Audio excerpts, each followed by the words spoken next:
João, capítulo 1. Nós vamos ler o versículo de número 29.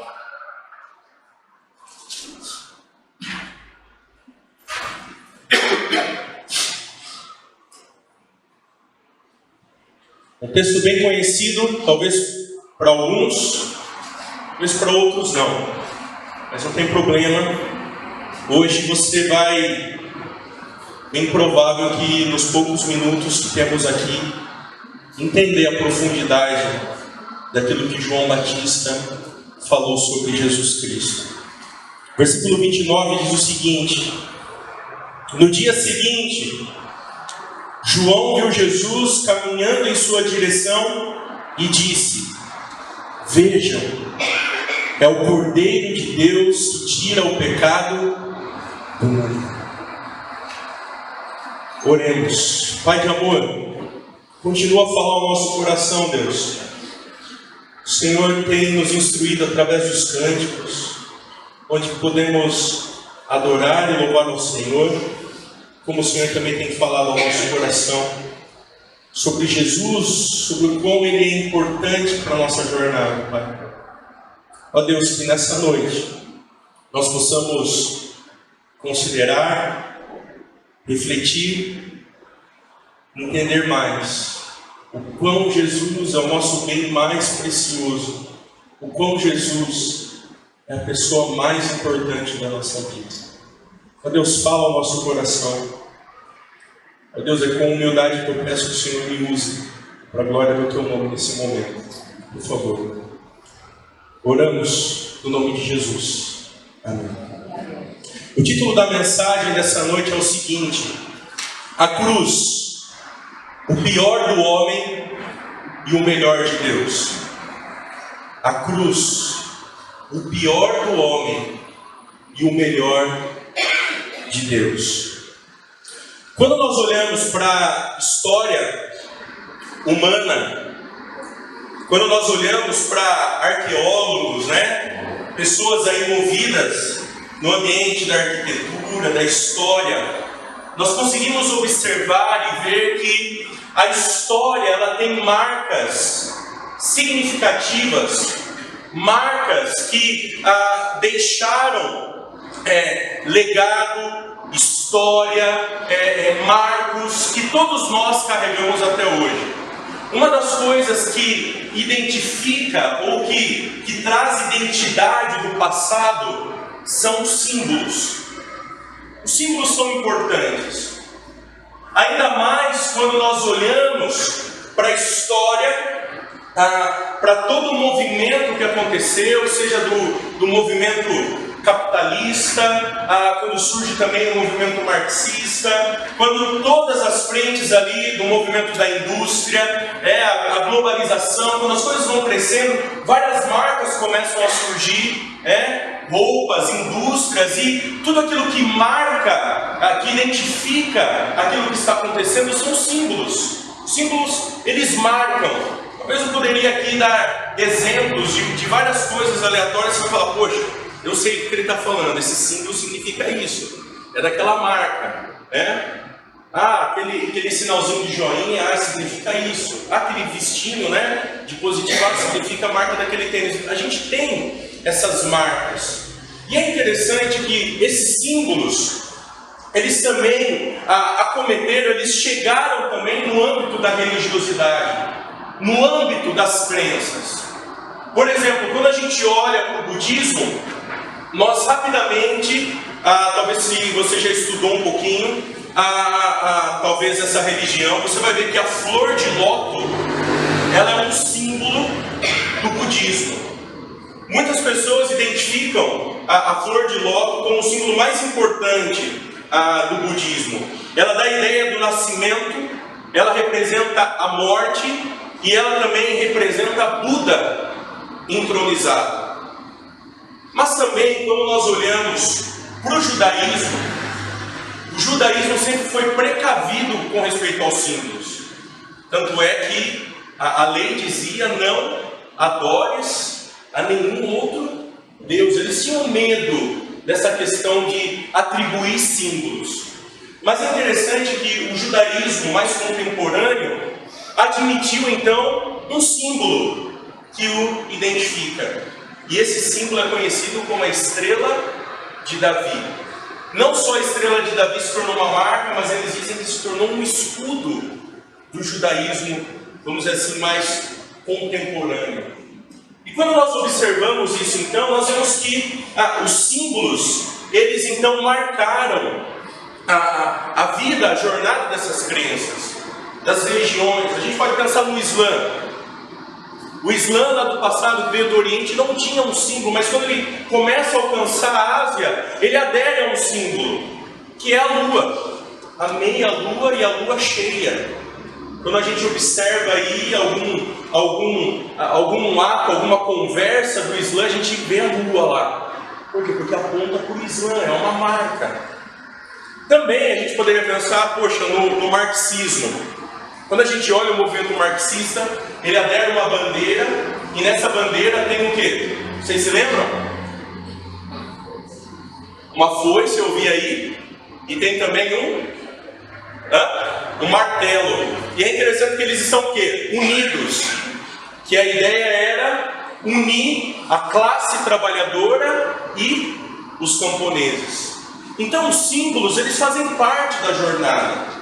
Os símbolos, eles identificam as pessoas. E é interessante que na história do cristianismo, isso também aconteceu, isso também acontece. Quando Jesus ele ressuscita e ele vai embora, a igreja é duramente perseguida. E é interessante que, a princípio, os cristãos não aderem ao símbolo do quê? Da cruz. Porque eles tinham medo. Não medo da cruz, ou medo de se identificar, medo de intensificar o quê? A perseguição. Certo é que quando arqueólogos, os homens de história, vão a Roma e visitam os cemitérios, dão uma olhadinha onde os cristãos se reuniam, porque por causa da perseguição, o culto era no cemitério, ao lado das covas, né? Lá que eles se reuniam para adorar e louvar o Senhor. E é interessante que lá eles encontraram um símbolo que marcou o início da igreja no século I para o século II. Vocês sabem qual que é o símbolo? O peixe. Eles encontraram símbolos de peixe.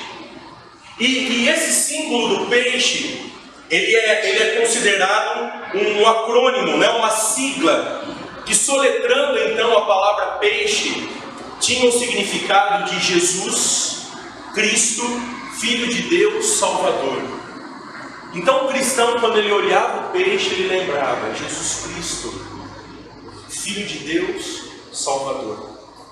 Eram marcas, símbolos, só que, para pensar, o peixe traria alguma identificação com o cristianismo? É bem estranho, né? Peixe, né? O que acontece então com a história? Rapidamente eles deixam de lado o peixe e eles aderem o quê? A cruz, como símbolo do cristianismo. E eu queria explicar um pouquinho mais isso, porque é importante para que a gente possa caminhar com a nossa mensagem, para entender um pouquinho mais da importância da cruz e por que eles aderiram então à cruz. Antes até mesmo de aderirem à cruz, eles tentaram outros desenhos. Lázaro saindo do túmulo, Jonas sendo cuspido pelo grande peixe, milagres de Jesus, dentre tantas outras coisas. Mas sabe aquele negócio de não pegar, não deu liga? O que de fato deu liga foi o símbolo da cruz. Da cruz. E o que acontece então? Quando nós olhamos para fatos históricos e a gente olha para alguns personagens, a gente consegue observar algumas coisas. A gente tem alguns escritos que deixam a importância como símbolo naquela época. Quando chega então no século II, nós temos aí datado uma coisa muito interessante de um presbítero da igreja chamado Tertuliano, conhecido como um advogado. diz o seguinte: parece certo que a partir do século II, os perseguidos cristãos não apenas desenhavam, pintavam e gravavam a cruz como símbolo visual de sua fé, mas também faziam o sinal da cruz em si mesmo ou nos outros.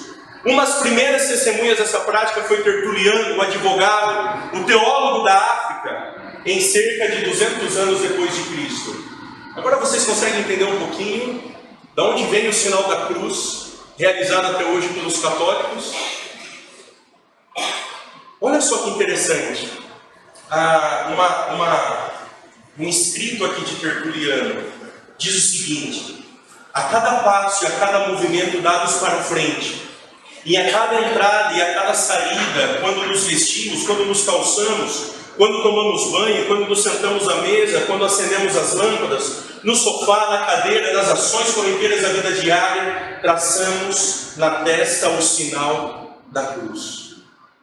Mas, isso foi um pouco estranho. Eu queria que você esperasse um pouquinho antes de você levantar alguma crítica aí no seu coração, tá certo? Olha só o que Hipólito, um outro presbítero de Roma do século II, disse.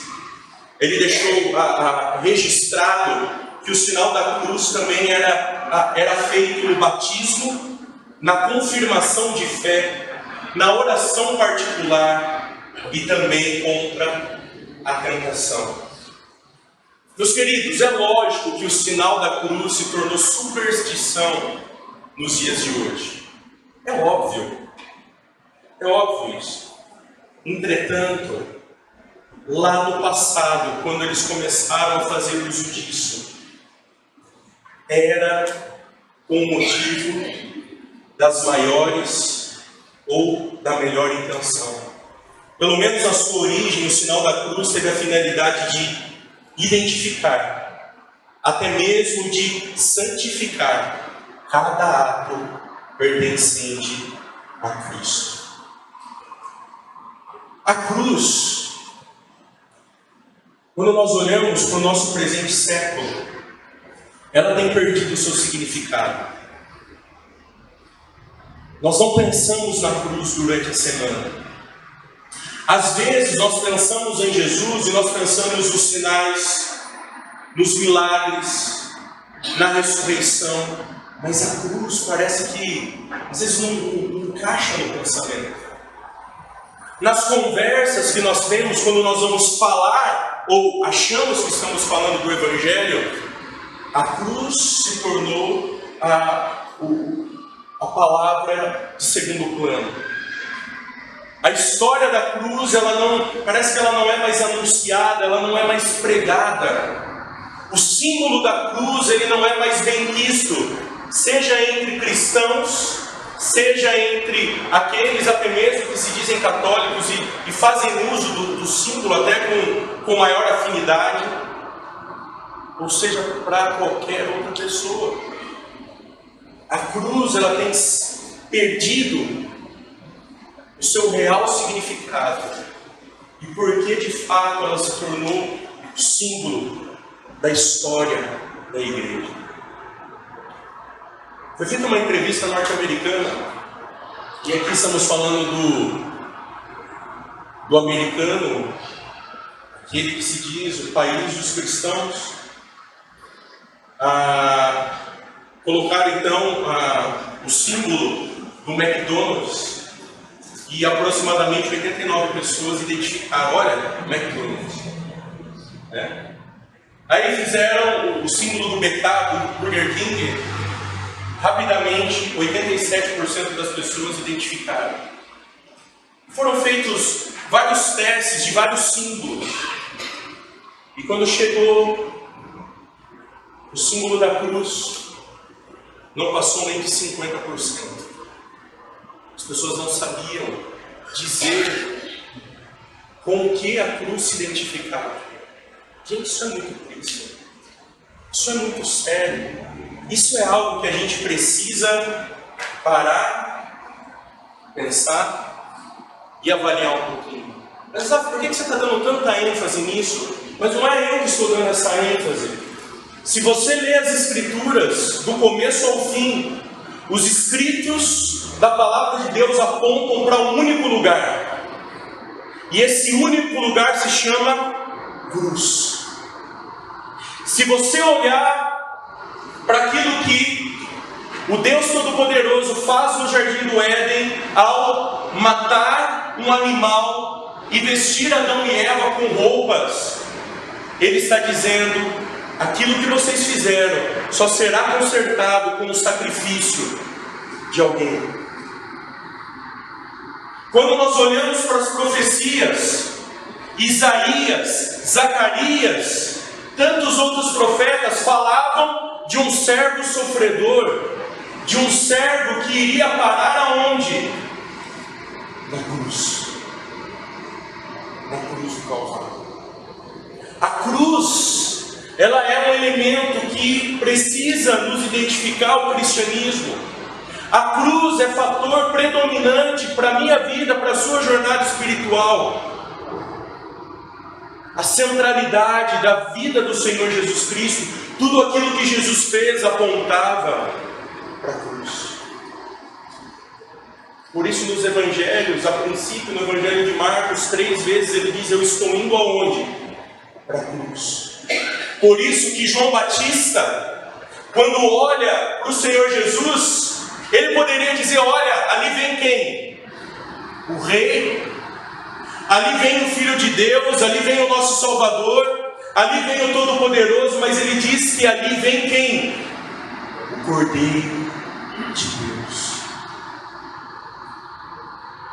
Meus queridos, a cruz, ela é um elemento indispensável na história da redenção, na história do Evangelho. Mas a grande questão é o que temos feito dela, o que fizemos com ela, ou o que estamos fazendo com ela. Um outro pilar da fé que nós vamos pensar nessa noite diz respeito a Cristo e ao Cristo crucificado. Diz respeito a Cristo e a Cristo de braços abertos, estendido na cruz do Calvário. O que temos feito do Cristo que morreu e se entregou no nosso lugar?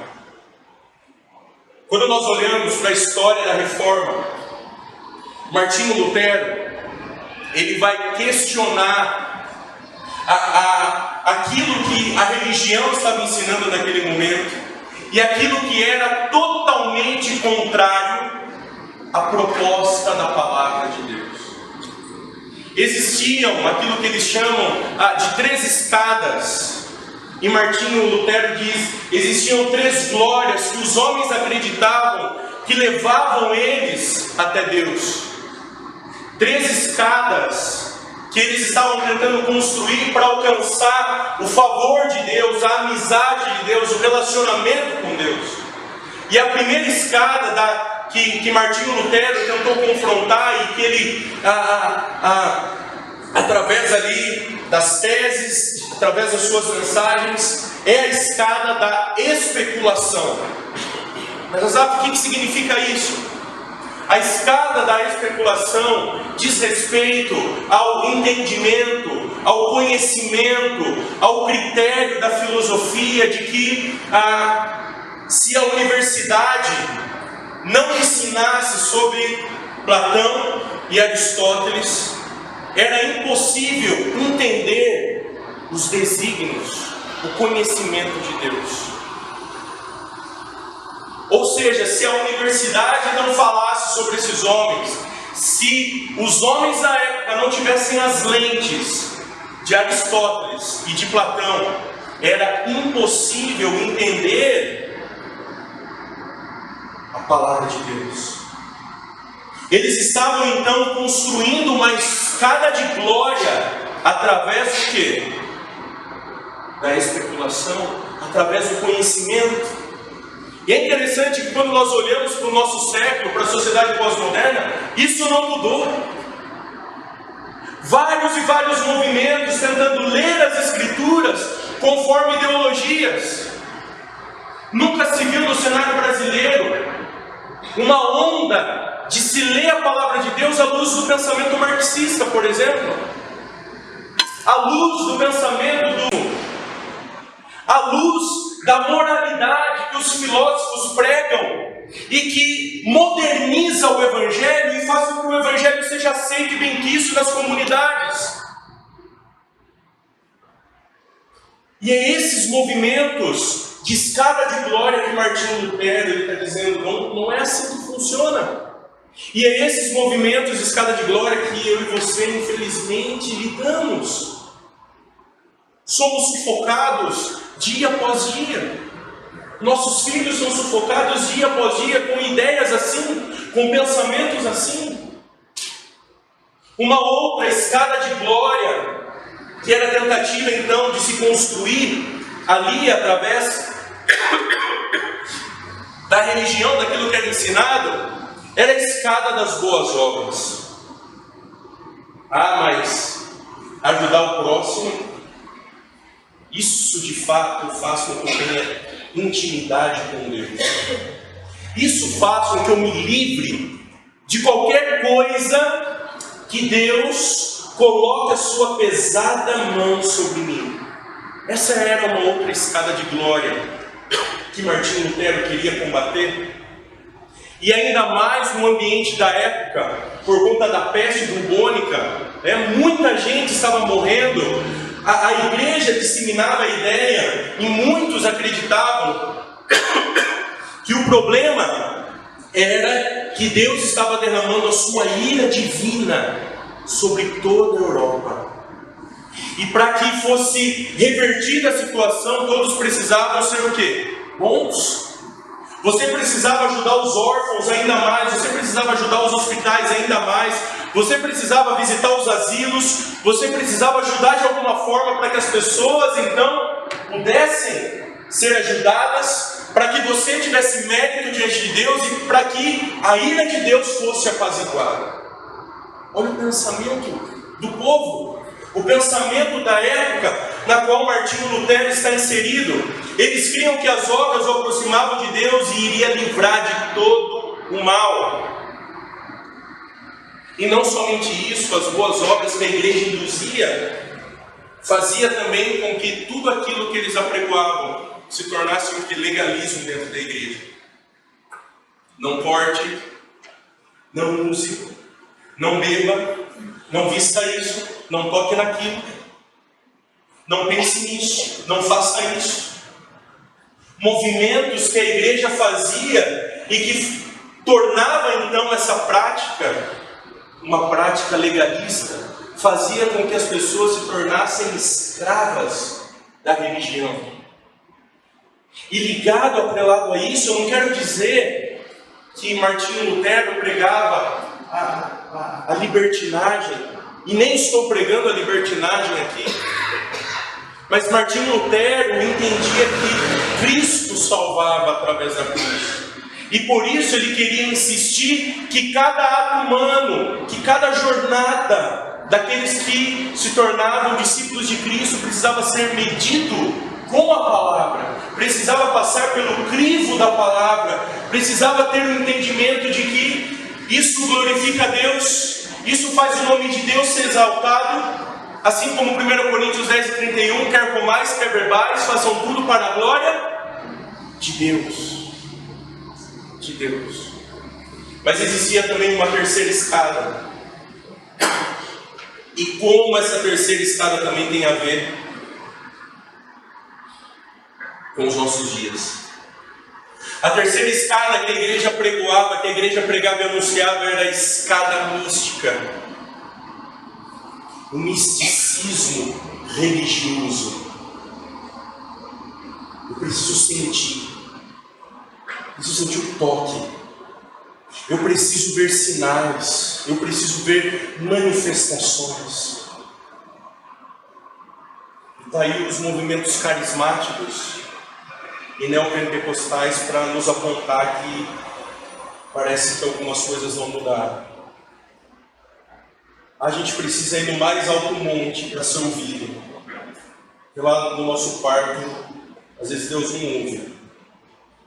Lá sim, a brasa queima do lado, a gente sapateia e lá o negócio funciona. Misticismo. Várias coisas sendo inseridas no corpo de Cristo e a igreja aderindo e entendendo que era tudo normal. Porque para ser espiritual tem que ter sinal. Para ser espiritual tem que ter milagre. Para ser espiritual eu preciso sentir, sabe lá no fundo do estômago, aquele negocinho lá que todo mundo sabe, né? Você sabe o que eu estou falando, né? Se eu não sentir aquele toque no fundo da alma, não valeu de nada.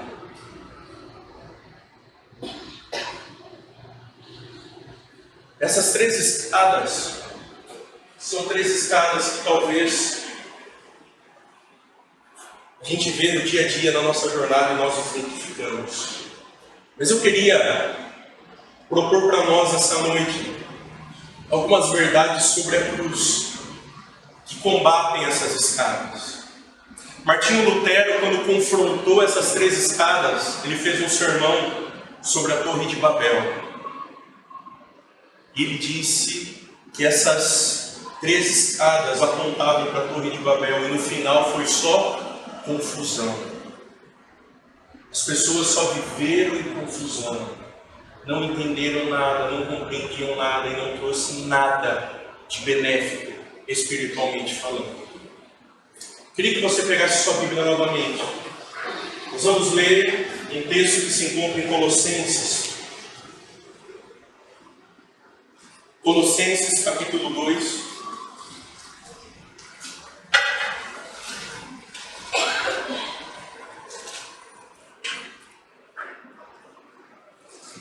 A partir do versículo de número 13.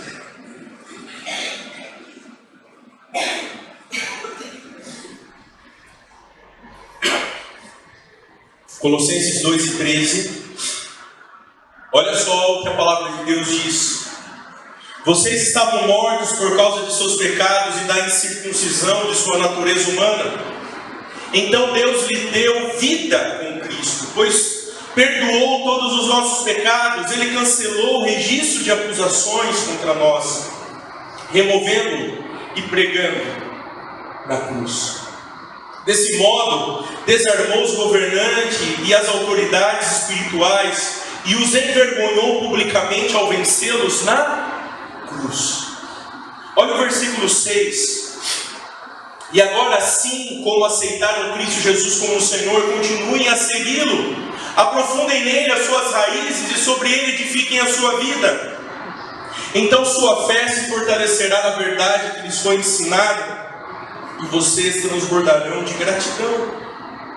Não permitam que outros os escravizem com filosofias vazias, invenções enganosas provenientes do raciocínio humano, com base nos princípios espirituais deste mundo e não em Cristo. Esse versículo 8 aqui são as escadas de glória que Martinho Lutero combateu e que nós, no nosso presente século, precisamos continuar a combater. Escravizam com vãs filosofias e invenções enganosas provenientes do raciocínio humano. Princípios espirituais que são de qual mundo? Desse mundo. E que não tem nada a ver com Jesus Cristo. Quando nós olhamos para essa carta, uma igreja nova, uma igreja que está começando, uma igreja que está engatinhando, Paulo, juntamente com Paulo, escreve essa carta, ouviu algumas notícias de Epáfras, que provavelmente ajudou a fundar essa igreja, e ele envia essa carta de encorajamento. Paulo sabe o que está acontecendo. Essa igreja está sofrendo uma forte oposição. Essa igreja está tendo algumas dificuldades, eles precisam tomar cuidado para não caírem na religiosidade. Algumas ênfases dessa carta dizem respeito à suficiência de Cristo, do Cristo que perdoa e liberta, e da religiosidade das regras que não salvam, mas fala sim sobre uma ética que é firmada em Cristo Jesus. Eu queria propor para nós aqui, nesse exato momento, algumas verdades que Paulo diz aqui. Verdades que apontam para a cruz do Senhor Jesus Cristo e vão estar instaladas no nosso coração. Verdades que precisam fazer parte da nossa jornada. verdades que precisam estar presentes na nossa vida, para que possamos comunicar o Evangelho de forma que agrade ao Senhor.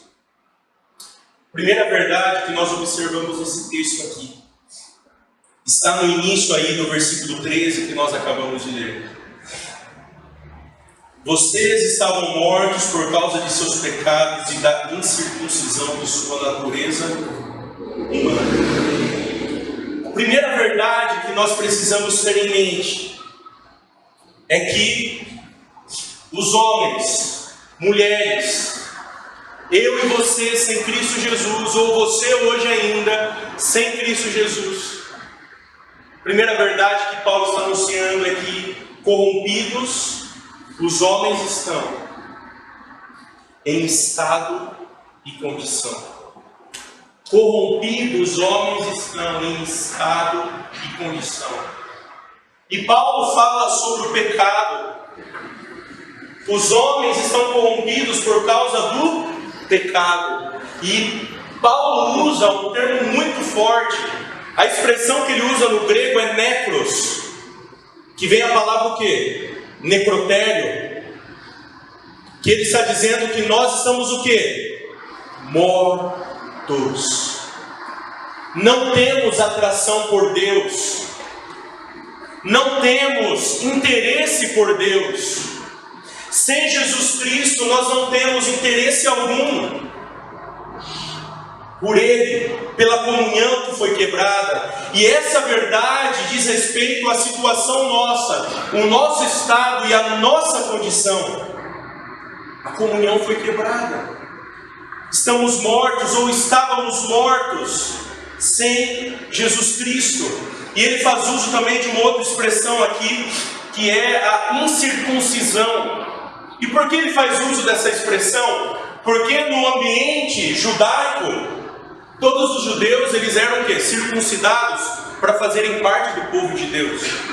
E nós não tínhamos nem mesmo sequer o quê? Circuncisão. Nós não éramos povo de Deus. Nós não éramos o povo escolhido de Deus. E ele está dizendo, olha, nós temos a limitação até mesmo do quê? Da nossa natureza humana. Nós somos incircuncisos, nós não somos o povo de Deus. Mas nós somos o quê? Filhos da ira. Nós sem Jesus seguimos o curso do diabo. Nós sem Jesus Cristo vamos viver sem condições, longe dele para sempre. E a lei divina nos condena. A lei divina imposta por Deus diz que nós estamos o quê? Condenados e sem condição nenhuma. Meu querido, a primeira verdade que nós precisamos ter em mente, se nós queremos ter como esse pilar da fé, a centralidade de Cristo na nossa vida, entendendo a cruz de Cristo, nós precisamos admitir que somos pecadores. Nós precisamos admitir que os nossos filhos são pecadores. Nós precisamos admitir que os nossos vizinhos são pecadores. Nós precisamos entender que as pessoas vivem na prática pecaminosa. E sabe o que tem acontecido? Nós temos nos esquecido disso. Conta-se a história aqui, depois de ouvir um sermão, como eu estou dizendo, que somos pecadores, o irmãozinho da igreja parou o pastor lá na porta e falou, meu querido, nossa, meu filho estava assistindo o culto hoje, tem como falar um pouquinho mais leve? Né? Pecado, não pega mal, as crianças são muito pequenas, não vão entender. É um linguajar pesado. Esse pastor, ele chamou o irmãozinho e falou, vem aqui comigo, vamos lá no porão da igreja. Levou ele até o porão da igreja. E ele então pegou ali nas mãos um veneno de rato, né? E ele então, com aquela lata na mão, ele disse o seguinte para aquele pai: que tal nós tirarmos o rótulo dessa lata escrito veneno para rato e a gente colocar balas de menta e entregar ao seu filho?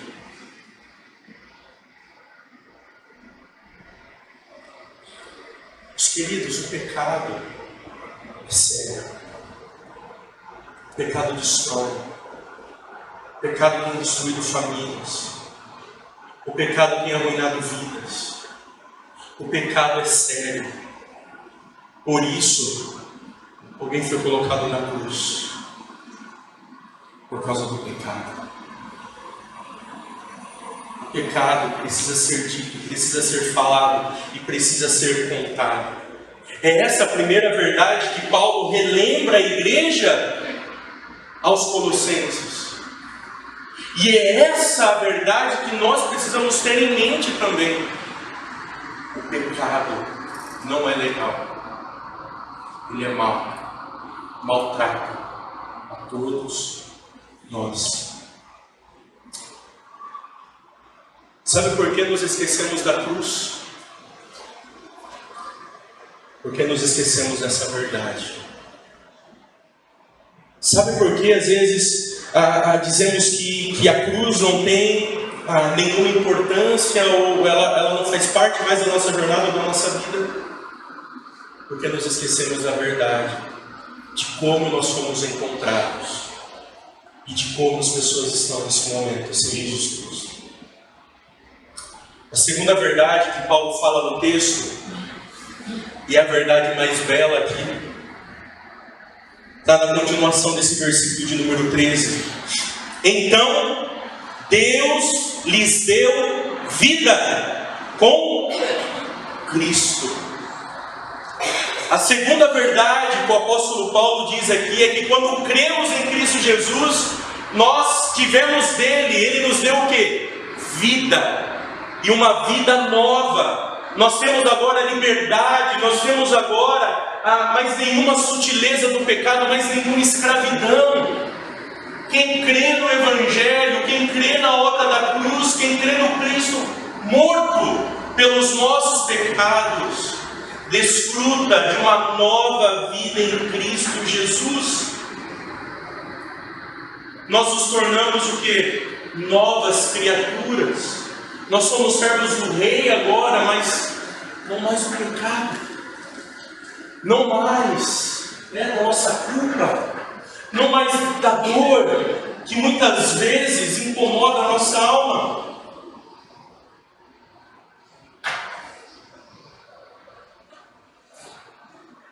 Mas o que nós temos visto também é que muitas pessoas se esquecem dessa verdade que Paulo está dizendo.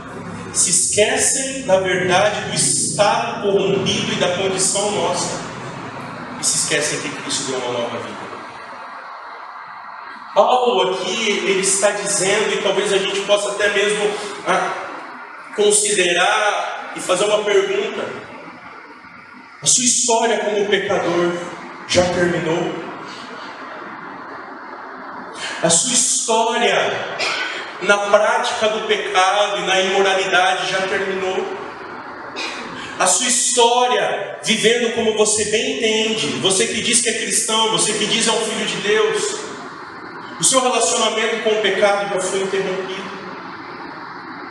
Meu querido, tem um texto muito bonito que muitos aqui sabem de cor, que diz que Deus amou o mundo de tal maneira que deu seu Filho unigênito, para que todo aquele que nele crê não morra, mas tenha o quê?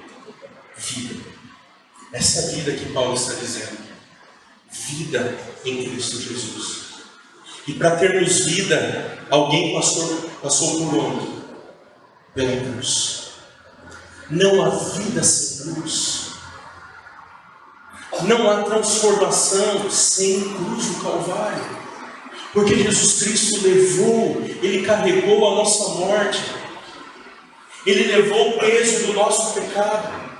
E essa é uma verdade que nós não podemos nos esquecer. E sobre essa vida que o apóstolo Paulo está falando, eu gostaria de concluir falando sobre outras verdades que são desdobramentos dessa nova vida. E eu vou continuar dizendo que são verdades para a gente entender e amarrar bem isso daí. A terceira verdade que Paulo diz aqui, que a igreja precisava se lembrar, na continuidade do texto, diz: pois Ele perdoou todos os nossos pecados. A terceira verdade aqui, Jesus Cristo, através da cruz, nos perdoou. Você só pode ser aceito por causa do quê? Da cruz. Você só pode receber perdão por causa da cruz. Às vezes nós, mesmo sendo cristãos, insistimos às vezes em construir escadas de glória, como o povo construiu naquela época da reforma, como o povo continua a construir nos nossos dias, e a gente precisa se lembrar que somente Cristo nos perdoa, somente Cristo nos torna aceitos diante do Pai novamente. E a cruz restaurou a amizade com o Pai, a cruz renovou tudo isso. Se por nós Cristo fez tudo isso, nós também precisamos avaliar os nossos relacionamentos. Se por nós Cristo morreu e nos perdoou, por que não perdoamos? Por que não perdoamos as pessoas que cometem pecados contra nós? Porque agimos muitas vezes como acusadores. Porque é isso que os religiosos fazem, acusam. Religiosos acusam. Religiosos fazem as pessoas se sentirem culpadas. Religiosos não se importam com o coração.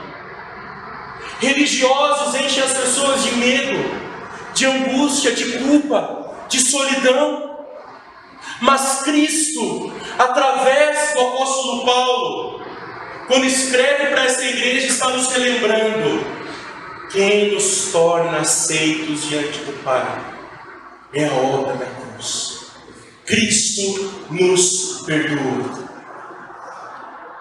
É agora que a gente grita com glória a Deus, tá? Ele nos perdoou.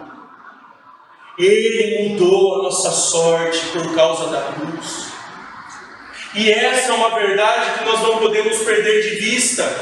Essa é uma verdade que tem que caminhar na nossa jornada. Quantos de nós temos cometido inúmeros pecados? Nós vivemos a vida comum longe de Cristo, do Cristo que perdoa, do Cristo que ama, do Cristo que se entregou.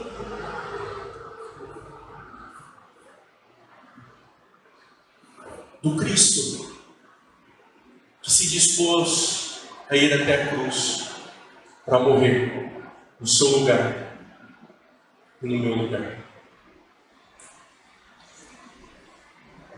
A quarta verdade que nós encontramos aqui, que Paulo diz, vocês podem voltar os olhos comigo para o texto, versículo de número 14, ele diz o seguinte: ele cancelou o registro de acusações contra nós, e removendo e pregando aonde? Aonde? Cruz. Na cruz. O apóstolo Paulo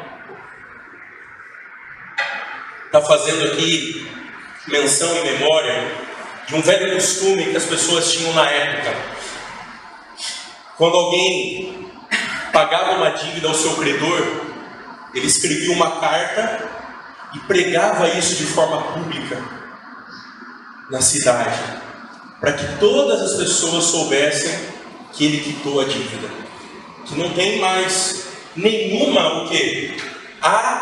Acusação. E ele diz aqui que ele colocou o registro de acusações aonde? Na cruz.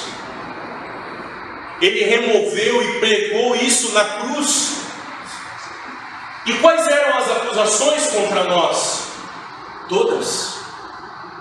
Você conseguiu alguma vez praticar toda a lei de Deus? Você já conseguiu praticar todos os mandamentos do Senhor? Deuteronômio 27, 26 diz o seguinte: maldito quem não puser em prática as palavras dessa lei. E todo o povo dirá amém. Essa mesma lei se estende a nós. Lei essa que não temos condições nenhuma de cumprir. Lei essa que não temos condição nenhuma de resolver o problema dessa acusação, dessa dívida que tínhamos. Mas a Bíblia diz que Jesus Cristo, o nosso irmão mais velho, decidiu morrer, ser colocado numa cruz pelos irmãos mais novos, eu e você, para que não houvesse mais nenhuma acusação contra nós. E sabe como isso foi conquistado? Na cruz. A cruz é o centro da história, meus queridos. Tudo aquilo que Jesus fez aponta para a cruz. E a última verdade, vocês já estão enjoados de ouvir, para a gente terminar? A última verdade, ele desarmou os principados malignos na cruz.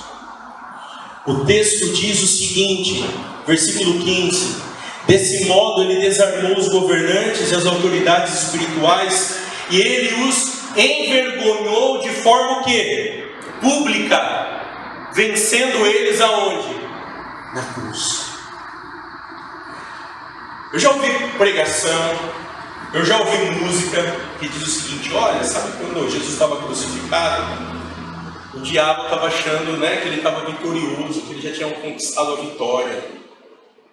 Isso é um equívoco. Isso é uma mentira. Na cruz foi decretado a derrota do mal. Na cruz o bem venceu o mal. Na cruz do Calvário, não sou eu que estou dizendo isso, é a palavra de Deus. Os governantes, as autoridades espirituais, ele envergonhou publicamente ao vencê-los aonde? Na cruz do Calvário. A cruz faz com que nós nos lembremos que anjos maus, que o próprio diabo foi derrotado. Jesus Cristo, ele triunfou na cruz, ele envergonhou na cruz toda a ordem espiritual maligna. E meus queridos, às vezes a gente vive a nossa jornada achando que o nosso inimigo tem algum poder sobre a nossa vida. Às vezes a gente vive a nossa jornada achando que o mal está sobre nós quando nós cremos no Evangelho. Ou que o mal tem algum poder sobre nós. Meu querido, olha só a beleza do Evangelho. Olha a beleza da cruz. Ele os expôs à vergonha pública. Ele venceu na cruz do Calvário. Amém? Ele está derrotado. E essas são verdades que nós precisamos trazer à nossa mente. São essas as verdades que a cruz aponta e que precisam fazer parte da nossa jornada. E caminhando para o final, eu queria fazer uma pergunta para você. Qual é o significado da cruz para você? Qual é o significado da cruz de Cristo, do Cristo colocado ali? A fraqueza de Deus na cruz é a mais forte que a força humana. A loucura de Deus na cruz para os homens é a mais perfeita sabedoria. A cruz é morte, mas ela é vida. A cruz ela é vergonha, mas ela é glória. A cruz ela é o centro da história. A cruz não é obra do acaso, mas ela é o poder de Deus sendo revelado no momento certo da história para nos trazer redenção. Franklin Ferreira diz: a teologia da cruz repudia as realizações do homem e afirma que Deus é quem faz tudo para efetivar preservar a salvação. A cruz de Cristo, meus queridos, ela era maldição, mas ela se tornou bênção para todos nós. Eu queria deixar algumas aplicações para nós. A primeira delas: muitos ainda tentam ter acesso ao Pai através de seus atos de amor, ou do Deus que precisa talvez de alguma ajuda para você se tornar talvez aceito diante dele. E eu queria que você, essa semana, fizesse uma pergunta para você. Quando você acordar amanhã, eu queria que você fizesse uma pergunta para você mesmo. Você é o pior homem ou a pior mulher que você conhece? Eu queria que você levasse essa pergunta. Essa é a primeira aplicação simples, mas ela vai te guiar para a cruz. Blaise Pascal, famoso matemático, disse o seguinte: a doutrina do pecado original é a única doutrina que não precisa ser provada, pois experimentamos a sua própria existência, dia após dia. Guarda essa pergunta para você. Faça ela. Você é o pior homem ou a pior mulher que você conhece? A segunda aplicação: Charles Spurgeon disse o seguinte: o pecado e o inferno estão casados, a não ser que o arrependimento anuncie o divórcio. O pecado e o inferno estão casados, a não ser que o arrependimento anuncie o divórcio. Meu querido, eu queria te desafiar a desfrutar dos efeitos e benefícios da cruz, confessando os seus pecados regularmente. Meu querido, você precisa ter a prática diária de confessar os pecados. Você precisa participar regularmente da ceia do Senhor, para que você seja constrangido a confessar os seus pecados. Porque a cruz nos lembra disso. A cruz nos aponta para a comunhão e amizade restaurada através dela. Terceira aplicação: cuidado com as escadas que você tem construído, pois elas te levarão à confusão e à ruína eterna. Cuidado com as escadas. Meus queridos, nós já temos um caminho, e esse caminho é a cruz do Senhor Jesus Cristo. Ele fez o caminho. E eu queria deixar uma oração para você fazer hoje antes de dormir. Senhor, me mostra as escadas de glória que eu tenho construído na minha vida. Eu sei quais são as minhas. E talvez, se você não sabe as suas, peça ao Senhor que as mostre. Se quebrante diante dele. Porque a cruz mudou o nosso senso de comunhão com ele, para que a gente tenha acesso ao Pai, não através das nossas escadas, mas através da cruz. Eu queria terminar dizendo uma palavra de encorajamento para você que está triste aqui hoje, abatido, desanimado. A gente cantou uma canção que dizia: só em Jesus, só em Jesus, só em Jesus.